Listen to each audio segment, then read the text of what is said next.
চাওক আমাৰ UPPL দলৰ পৰা আমাৰ চৰকাৰ গঠন হোৱাৰ আৰম্ভণিৰ পৰাই বা তাৰ আগৰ পৰাই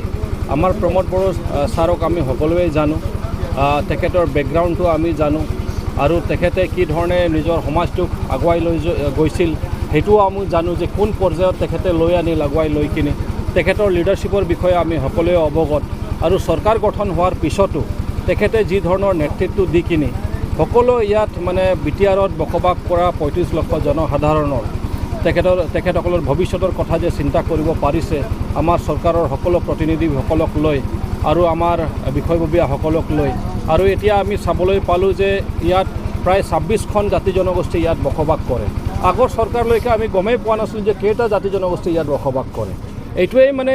এটা ইংগিত দিয়ে যে আমাৰ বিটিআৰৰ প্ৰধান প্ৰমোদ বড়ো ডাঙৰীয়া তেখেতে বৰ মাইনিউটলি প্ৰত্যেক বিষয়খন চাই আৰু প্ৰত্যেক জাতি জনগোষ্ঠীক যে সন্মান দিব লাগে সেইখিনি কথা তেখেতে যে অনুভৱ কৰিব পাৰিছে সেইটোৱে তেখেতৰ মহানতা আৰু সেইকাৰণে প্ৰত্যেক জাতি জনগোষ্ঠীৰ যিমান দল সংগঠন আছে সকলোৰ লগত কথা পাতি আকৌ যে ভিজন ডকুমেণ্ট যে ওলাই দিছে সকলো জাতি জনগোষ্ঠীৰ কাৰণে সেইটো মানে তেখেতে যে এজন ভিজনাৰী লিডাৰ হয়, তেখেতে যে ভৱিষ্যতটোত আমাৰ কোন দিশত লৈ যাব বিচাৰিছে আগুৱাই লৈ যাব বিচাৰে তেখেতৰ সপোনটো একদম স্পষ্ট। তো সেইকাৰণে এতিয়া তেখেতে বৰ্তমান আজি যে তেনেকুৱা ইণ্টেলেকচুৱেল মিট আৰম্ভ হৈছে তেনেকুৱা নহয়, ব্যক্তিগতভাৱে তেখেতে টাইম টু টাইম বিভিন্ন জাতি জনগোষ্ঠীৰ ইণ্টেলেকচুৱেলসকলৰ লগত বহিছে, মিট কৰিছে, কথা পাতিছে, তেখেতসকলৰ লগত মত বিনিময় কৰিছে। আজি ভাল লাগিছে যে এতিয়া আমাৰ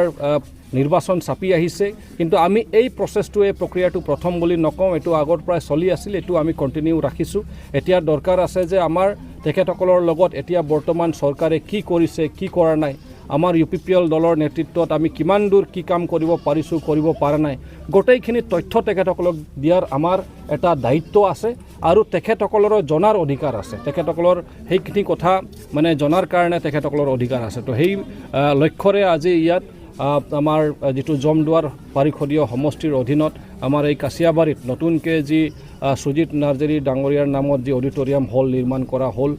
যোৱাকালি এইটো উদ্বোধন হ'ল। আজি প্ৰথম ক'ব লাগিব এটা ভাল মিটিং হৈ গ'ল ইয়াত আৰু ইয়াত বিশেষকৈ চাওতাল আদিবাসী জনগোষ্ঠীৰ পৰা বুদ্ধিজীৱী মহল ইয়াত উপস্থিত আছিল, গাঁওবুঢ়াসকল মুৰব্বীসকল বিভিন্ন গাঁৱৰ পৰা তেখেতসকলে ইয়াত আহি উপস্থিত হৈছিল আৰু ইয়াত আমাৰ তেখেতসকলৰ লগত মত বিনিময় হ'ল। মই অহাৰ পিছত তেখেতসকলে নিজৰ যিবিলাক আশা আকাংক্ষা বা তেখেতসকলৰ যিটো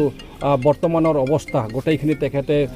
তেখেতসকলে বিতংভাৱে তেখেতসকলে আমাক জনাইছে আৰু সেইটোৰ ওপৰত বেছ কৰি ময়ো মোৰ বক্তব্য ৰাখিলোঁ আৰু বৰ্তমান আমাৰ চৰকাৰে কি ধৰণে সকলো জাতি জনগোষ্ঠীক প্ৰাধান্য দিছে, বিশেষকৈ চাওতাল আদিবাসী জনগোষ্ঠীক কি ধৰণে প্ৰাধান্য দি কিনি এই জাতি জনগোষ্ঠীৰ উত্থানৰ কাৰণে যিটো কাম কৰি আছে গোটেইখিনি কথা প্ৰায় তেখেতসকলক অৱগত কৰাত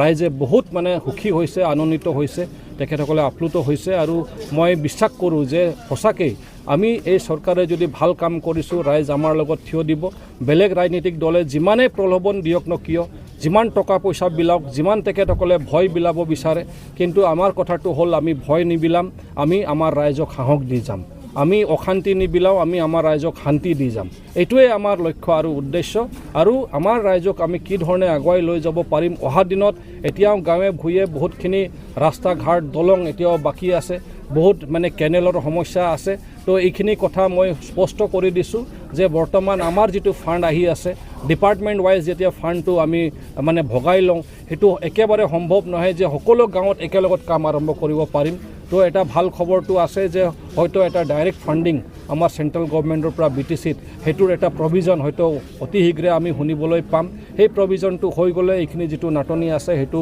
নাইকিয়া হৈ যাব, দূৰ হৈ যাব, তেতিয়া আমি গাঁও অঞ্চলৰ কাৰণে প্ৰত্যেক অঞ্চলৰ কাৰণে আমি ধুনীয়াকৈ কাম কৰিবলৈ সুযোগ পাম আৰু তেখেতসকলৰ যি এতিয়া বৰ্তমানৰ অভাৱ অভিযোগ বা যিখিনি তেখেতসকলৰ দুৰৱস্থা নিশ্চয় সেইটো দূৰ কৰিবলৈ সক্ষম হ'ম। ধন্যবাদ।